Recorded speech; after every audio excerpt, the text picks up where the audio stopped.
பள்ளிக்கல்வித்துறை சார்பில் நேரு உள் விளையாட்டரங்கில் நடைபெறும் முப்பெரு விழாவில் ஆசிரியர்களுக்கான நுழைவு நிலை பயிற்சியினை முதலமைச்சர் மு.க.ஸ்டாலின் தொடங்கி வைக்க இருக்கிறார். அது குறித்த கூடுதல் தகவல்களோடு செய்தியாளர் தமிழரசி இணைகிறார். அவரிடம் பேசலாம்.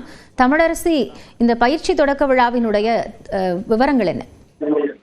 காயத்ரி, சென்னை நேரு உள் விளையாட்டு அரங்கில் பள்ளி கல்வித்துறை சார்பில் முப்பெரும் விழா முதலமைச்சர் மு.க.ஸ்டாலின் தலைமையில் தற்போது துவங்கியிருக்கிறது.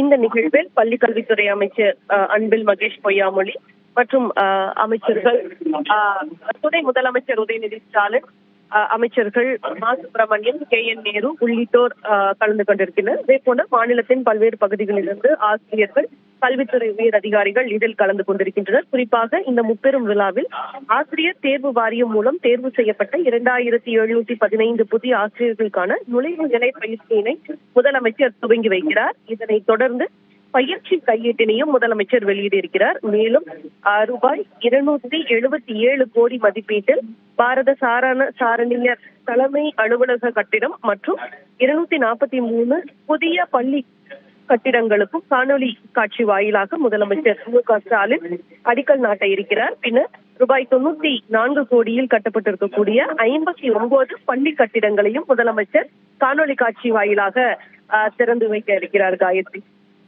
நன்றி தமிழரசி, விவரங்களுக்காக.